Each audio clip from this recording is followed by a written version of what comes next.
कहानी आखिरी कोशिश। हार की कगार पर राहुल बचपन से ही सपने देखने वाला लड़का था। उसका सपना बड़ा था।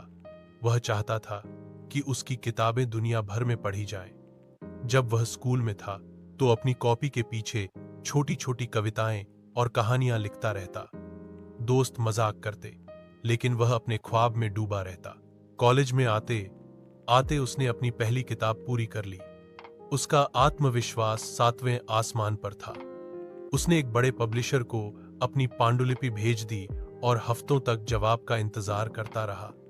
लेकिन जब लिफाफा लौटा तो उस पर मोटे अक्षरों में लिखा था, माफ कीजिए, हम आपकी किताब प्रकाशित नहीं कर सकते। यह पहला झटका था। उसने हार नहीं मानी। उसने एक और किताब लिखी और फिर रिजेक्ट हो गई। तीसरी बार फिर वही जवाब। चौथी, पांचवी, छठी, हर बार उसकी उम्मीदें टूटती रहीं। घर वाले भी अब ताने मारने लगे। इतना पढ़ा लिखा होकर भी खाली बैठे हो, कोई ढंग की नौकरी क्यों नहीं करते। राहुल चुपचाप सब सुनता और रात में तकिए के नीचे मुंह छुपाकर रोता। उसकी 10वीं किताब भी रिजेक्ट हो चुकी थी। अब उसके भीतर से आवाज आने लगी, शायद लोग सही कहते हैं, ये सब मेरे बस की बात नहीं। उस रात उसने कमरे के कोने में बैठकर एक पन्ना उठाया और लिखा, अगर अगली बार भी नाकाम हुआ तो हमेशा के लिए लिखना छोड़ दूंगा। वो पन्ना उसके दिल की हालत का आईना था। उसने उसे अपनी जेब में रखा और खिड़की के पास आकर बाहर देखने लगा। अंधेरा था। चांदनी हल्की हल्की जमीन पर बिखरी हुई थी। ठंडी हवा चल रही थी। अचानक उसकी नजर नीचे दीवार पर रेंगती हुई एक चींटी पर पड़ी। पहले तो उसे लगा कि बस यूं ही कुछ देर तक देखेगा और फिर सो जाएगा, लेकिन वह चींटी कुछ अलग थी। वो चींटी अपने मुंह में रोटी का एक छोटा सा टुकड़ा दबाए दीवार चढ़ रही थी। राहुल ने गौर किया, टुकड़ा उसके वजन से भी भारी था। चींटी ने चढ़ाई शुरू की। वह दीवार के बीच तक पहुंची ही थी कि उसका संतुलन बिगड़ गया और वह नीचे गिर पड़ी। बेचारी, राहुल के मुंह से निकला, लेकिन वह चींटी नीचे गिरकर कुछ सेकंड रुकी, फिर से उठी और फिर से चढ़ने लगी। दूसरी बार वह थोड़ी और ऊंचाई तक पहुंची, फिर गिर गई। तीसरी बार गिर गई। राहुल अब पूरी तरह से उसकी कोशिशों में खो चुका था। कितनी बार गिरेगी, उसने बड़बड़ाते हुए कहा, लेकिन चींटी ने रुकना नहीं चुना। वो चौथी, पांचवी, छठी बार भी गिरती रही। हर बार वह वहीं से शुरू करती जहां से गिरी थी। 7वीं बार राहुल की सांसें थम गईं।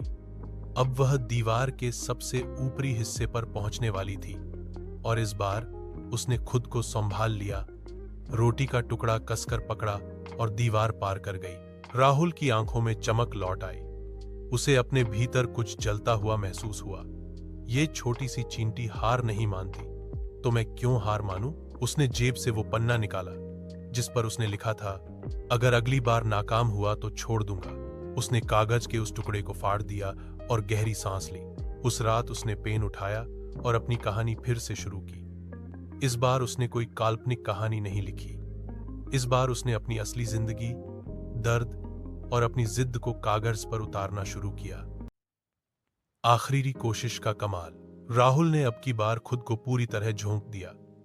उसने अपनी कहानी में वो सब लिखा जो उसने झेला था, रिजेक्शन, ताने, अकेलापन, आंसू, सब कुछ। 1 महीने तक उसने दिन रात मेहनत की। जब कहानी पूरी हुई तो वो खुद अपने लिखे को पढ़कर रो पड़ा। ये कहानी सिर्फ मेरी नहीं, हर उस इंसान की है जो हारते हारते आखिरी कोशिश करता है, उसने खुद से कहा। राहुल ने किताब की पांडुलिपि एक पब्लिशर को भेजी। इस बार उसने कोई उम्मीद नहीं रखी, बस इत्मीनान था कि उसने अपना दिल निकाल कर रख दिया था। कुछ हफ्तों बाद एक फोन आया। उधर से आवाज आई, राहुल जी, आपकी कहानी अद्भुत है, हम इसे तुरंत प्रकाशित करना चाहते हैं।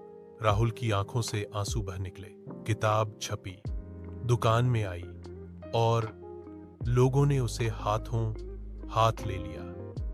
कुछ ही दिनों में उसकी किताब बेस्ट सेलर बन गई। लोग उसकी मिसाल देने लगे। राहुल जब अपने पहले सम्मान समारोह में पहुंचा तो उसकी जेब में वही पन्ना था, वो पन्ना जिसे उसने कभी फाड़ दिया था। स्टेज पर जाकर उसने वो पन्ना सबको दिखाया और बोला, ये वो पन्ना है जिस पर मैंने लिखा था कि अगली बार अगर नाकाम हुआ तो छोड़ दूंगा, लेकिन मैंने आखिरी कोशिश की और जीत गया। तालियों की गड़गड़ाहट से हॉल गूंज उठा। उसकी मुस्कान कह रही थी, हार तब होती है जब तुम खुद हार मान लेते हो।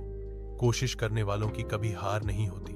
सीख, आखिरी कोशिश ही असली जीत की चाबी होती है। हार मत मानो, हो सकता है अगली कोशिश ही तुम्हारे सपनों का दरवाजा खोल दे।